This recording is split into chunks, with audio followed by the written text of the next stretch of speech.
It's too fucking noisy, dude. I can't fucking think. It's not just the rain on the roads, it's that there's a zillion cars just driving past our house along this road, and it's just a complete constant racket. Fuck this road. Okay, it was just too noisy over there, my dudes. It's ridiculous. So Ireland is known for having a far-left government. It has for several years now. They're still part of the EU, so Ireland is completely subverted for the far left.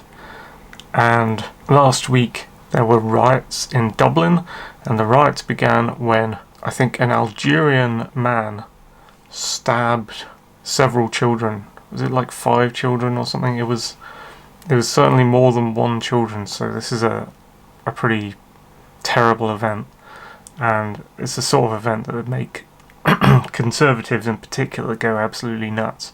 The stabber was apparently stopped from continuing his rampage by a Brazilian migrant, or Brazilian legal migrant. I believe the Algerian one was an illegal immigrant, as far as I know. And obviously, when something like this happens, a lot of people are going to be very angry. We don't need people who are not considered real Irish people to be in some position where they'll go nuts and stab kids to death, which is insane. So the public are rightly very angry at this, all except the far left, and the far left government and the media are doing absolutely insane things and trying to protect the murderer of these children and make it like, oh, the far right are out on the street. It's the far right. Which, the far right exists, but whenever the far left says someone's far right, they're not far right. They're very often centre left to centre right. And that's what they've done here, and none of the media outlets, as far as I know, are focusing on the fact that a bunch of children have died to an Algerian man. So there's, rioting on the streets, and the far left media and government of Ireland are trying to make it about there being the far right out, but the far right aren't out. You'd know if the far right were around, because normally the far left side with those people. Just have to look at, what's his name? Richard Octoroon's man. The one the anti-SJWs have been arguing against for ages. Sticks debated him. Anyway, he was a far right identitarian, and Richard... It was a whole punch a Nazi thing. I've got words like Richard Starmer and Richard Gere in my head. What the fuck is that? Well, I can't remember this guy's fucking name. I argued against him for ages. Absolute lolcow. Had a Pepe badge, but, it's just nothing to do with what Pepe was. Obviously everyone used Pepe. From all sides of the political factions. The fuck is that guy's name? Thing is, if I had my computer on I could check, but then my lighting would all change now. Richard...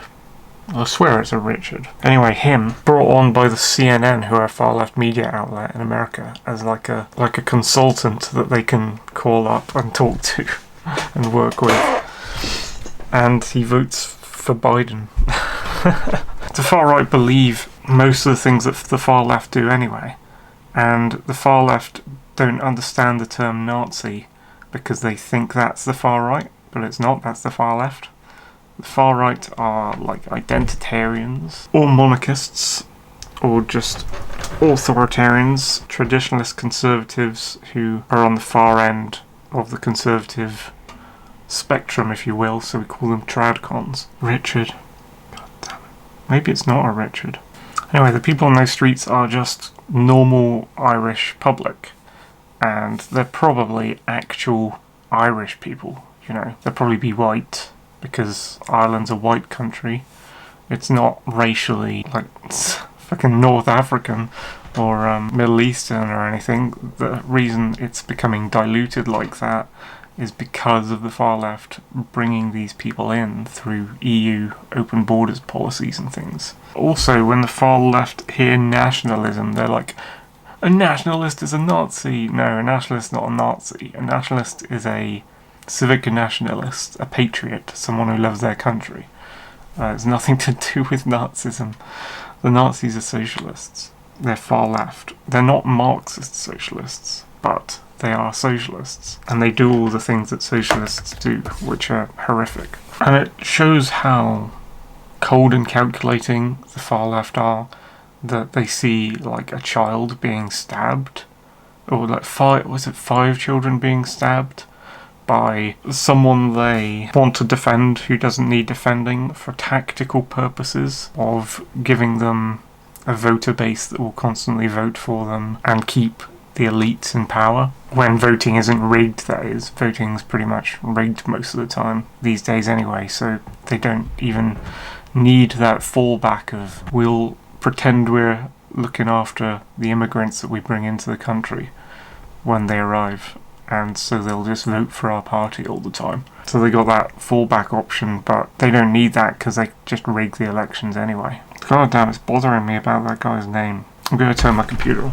There's going to be a fan, there's going to be light in the wrong place. I'm annoyed to have to fucking turn this PC on and do this. Go to DuckDuckGo and type in leader of the alt-right Richard Spencer. That's the fucking dickhead's name. Richard Spencer. Oh, he looks ugly as fuck when you should see the pictures of him. Ugh. I don't know how he ever became popular. And then, like, on the Wikipedia entry, Wikipedia being far left biased, constantly like smearing everyone. It says he's a neo-Nazi. They don't no, it's not a Nazi. It's not Nazism. Richard Spencer's not a Nazi. He's a far right guy. Well, that's why he's a far right guy. Nazis are not far right. This is a long-standing bit of propaganda that the left have spun after World War II and the Cold War, trying to make out that the National Socialists weren't socialists, so they could go on doing their Marxist socialist thing and not be tarred by the same brush. They get away with doing basically the same thing. And past Marxism in the time of the Nazis of the 1940s was focusing on class, whereas the National Socialists focused on race, whereas the Marxists of today focus on race as well as gender, so they've added another thing to it. So the Marxists of today are different from the Marxists of 1945 in that they're closer to the Nazis of 1945, except they're worse because they've added more things to... I think it's all about class in the end as well as that, but they've added like race and gender to their inventory of tactics. Except for the actions that the modern day far left haven't got around to, although arguments could be made that they have got around to those, but they're very concealed, like things like lockdowns and the mass deaths created by lockdowns. The far left of today are a lot worse than the far left of 1945. They just... You could say they haven't got around to being just as bad as the Nazis and the Bolsheviks or the Soviets of the 1940s, but they're kind of beginning to. They've already killed a lot of people with the lockdowns and that. But their game is... Soviet Union played it as well, but concealment. See how concealed the Gulag archipelago was? All the different Gulag systems in Russia at the time of the Soviet Union. There was so much secrecy involved and so much mass death. And that secrecy is being continued by the socialists of today as they're beginning their mass killings.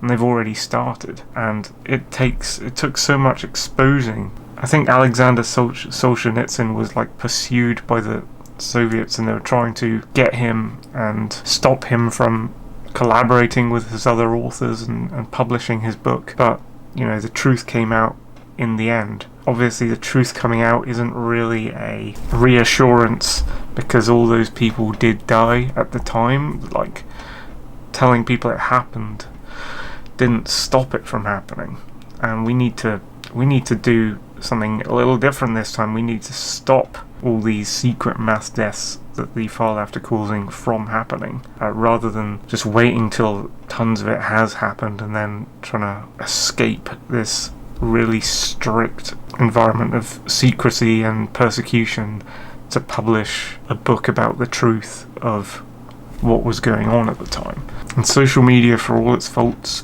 does at least provide us with a way to track and remember what the far left are doing and dig up what's happening while they're trying to make it secret. So they have a lot harder job of trying to make secret all the killings that they're doing, because it's being exposed. It's just that all they're doing now is they're just trying to use the power of the media and their fleet of statists to say like fake news and stuff to hide what they're doing. They try and denigrate the people who find out about what they've done and try and gaslight those people to try and convince or persuade the people coming out with the truth that they're going insane or that they don't have the truth, while also denigrating those people to the wider public of normies who they're indoctrinating to the cause via like TV media and news and stuff. Yeah, so the Dublin rioters are not far right. These are obviously people who are very upset and angry, maybe beyond that, about 5 children being stabbed by an illegal immigrant, luckily stopped by a legal immigrant. So, it's about the process of migration and whether you can vet people coming into the country. I would have used to say whether they're a terrorist, but these days, because of what the far left are doing, the word terrorist has become muddy and murky, because you've got us in the centre and the Conservatives on the right saying that Antifa are a terrorist group, which I would say they are in the old sense of the word, but then you've got the far left bringing in the new sense of the word terrorist, where they're trying to say that people who speak in the words that the government doesn't want are terrorists, which is just plain evil. And like people who don't speak in far left language or ideology are terrorists. There's like speech crimes. 1984 has come true and got worse, essentially. That was a book on the horrors of socialism, and I covered it on my channel in an audiobook, so you can go check that out. But what we've got is tending towards a lot worse than that. Maybe without the physical torture yet, but they will go that far, and they'll go that far in secret, and they'll hide it from people to say that it's not happening, but it will have happened. Like with the Chinese and their like organ harvesting of people in their country. That's the thing, like Biden in America, he like recently cleaned up San Francisco and invited the president of China to come over and meet with him in this city. And it's like, you're meant to be at war with this guy, supposedly. Like the Ukraine versus Russia war happened. China sided with Russia. America sided with Ukraine. America poured, I say America, I'm talking about the government, the public didn't. American government poured tons and tons of loot into weapons to fight the Russians. China hadn't got involved boots on the ground yet, but there was room for them to do so, but they hadn't got involved. And then suddenly Biden is like meeting up with Xi Jinping in San Francisco to have a little chat. Beijing Biden is his nickname. It just kind of shows you more how the Ukraine-Russia war is engineered and orchestrated by the West, just like the Israel-Palestine war is. So the American government and their socialist leaders are on China's side, even though they're supposed to be at war with them. They do a really bad job of kind of hiding things, I've noticed. These socialists, on the global scale, when they want to fucking do things, they just do it out in the open, knowing that they can't be stopped, and that feeds into my kind of ANCAP ideology of how you stop them, It's because they're so brazen about it and so open about it now. Like Klaus Schwab must have shown them how to do it, because he's like doing this stuff out in front of people's eyes, knowing that the public have no power to stop him. So he can do the worst things in the world, and he can say that he's doing them. And normal, sane people who aren't on the far left will like fly into a rage, like a rightful rage, saying, what on earth how can you do this? This is insane. You have to be stopped. What are you doing? We can see you're doing this stuff. And he's just saying, yeah, we're doing this stuff. And then his statist pawns in the public, in the far left, been indoctrinated to like go, it's a conspiracy, he's not doing this stuff, even though he himself is saying it out loud. It's like, that's why I think that Biden meeting Xi Jinping sort of thing, while apparently at war with him, and the way socialists cover shit up, and the way they don't go after the far right, and they use the term far right to just brand the public and people who aren't far left, like normal people. I'm not going to say of the past, normal people of the present who they're trying to make into normal people of the past. Like, they're trying to make us extinct, essentially. And as a result of this thing, the Irish government is becoming more authoritarian and extremist by bringing in hate speech laws and things. They're saying, oh, it's the far right on the streets doing the Dublin riots. They're doing destruction of property. This is horrifying. This is the worst thing ever. Like, completely ignoring the fact that the Algerian guy stabbed 5 children. And they're like, we have to do something about this far right problem. There's obviously far right people on the street. Look at them. We filmed them in the riots. Everything's on fire. Those are far right people, they are. Like, ignoring the fact that there's a bunch of looters, like, stealing televisions from shops. Those are, like, leftists, like the government. They're like Antifa. Like, the thing that the right claims to care about more, but it doesn't actually, is defensive property. Whereas that's the thing centrist libertarians and ANCAPs actually care about, is defensive property. A far leftist just goes completely the opposite direction into, like, we don't defend property. We don't think taxation is theft. No, we think having property or owning property is theft, which is insane. And as a result, they'll loot shops and they'll steal things from people and they'll break onto property without a thought, because they hate landlords. They don't believe that people should own private property. They think that everyone should steal from each other and private property should be distributed between the world's people until they have an equal amount and everyone's as poor as each other, leading to mass famines, of course, and then they keep it that way with dekulakization. But the ones who are creating dekulakization and defining people as kulaks are an elite with huge amounts of wealth who hypocritically sit at the top, dictating these things. Like, how could you bring about something like dekulakization or forced equality? Well, someone has to be at the top, like, ordering this to happen, and they have to be ordering it to happen at threat of force, and that's where state officers come in, like the police and army, and that's where taxation comes in. More theft from the public to force people to be equal or to define kulaks and keep them that way. Which means in a socialist society, everyone's meant to be as equal as each other, but it's not actually ever going to be true. It's a lie. There's always someone at the top. There's always a bunch of elites at the top hoarding all the wealth and being more equal than everyone else. Animal Farm. I watched the cartoon version of Animal Farm, actually. It's not like 1984, it's a lot crappier, and I think it kind of misses tons of stuff and doesn't really understand socialism in the way that 1984 did. I mean, I know it's by George Orwell, but I think he understood socialism in 1984 a lot more than he did with Animal Farm, which is quite a confused mess, just going by the storyline from the cartoon.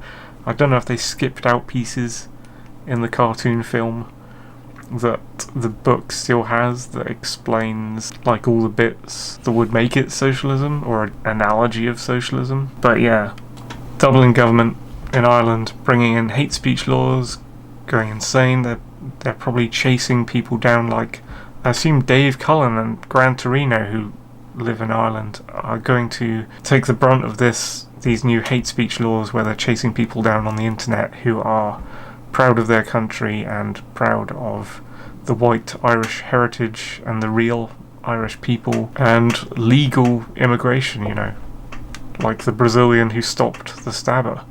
Good on that man. I think if the right had any sense, they'd not go so far in their race-based arguing, and they would defend the Brazilian legal immigrant for his actions and people like him, which I think for the most part they do. Mild conservatives do.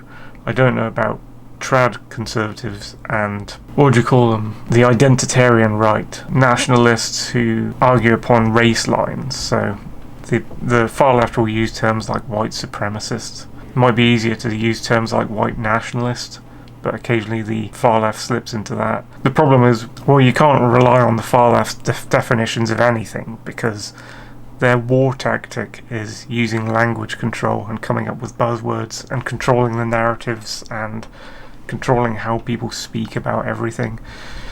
So you can't trust a far leftist's definition of anything. A really obvious failing is just when they call someone Nazi, because it doesn't at all mean the thing that they want it to mean. It means something that, if you look back through history, is them.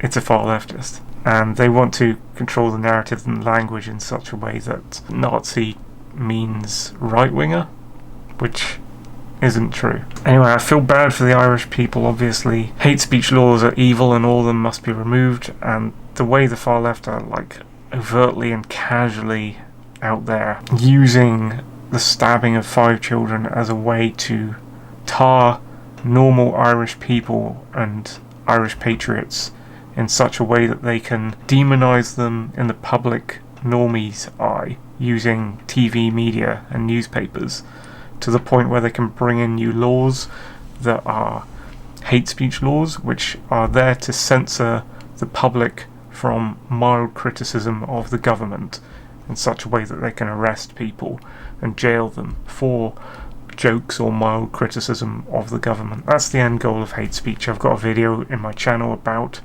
hate speech laws and how it's evil, so you can check that out if you want. It's an older video, but it checks out. Those are most of my rambling thoughts on the Dublin riots, after getting away from my window where the traffic was so fucking loud. There's probably more to say on the subject, like how ANCAPs and libertarians would view nationalism and borders. For me personally, as an ANCAP, I'm the kind that is pro-civic nationalism and borders, because I don't believe that culture, national culture, heritage, like English history, comes from the government. I believe it emanates from the public.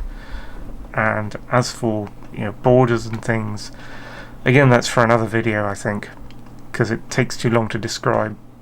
But with localism and with Second Amendment gun rights, each village kind of defends their local community.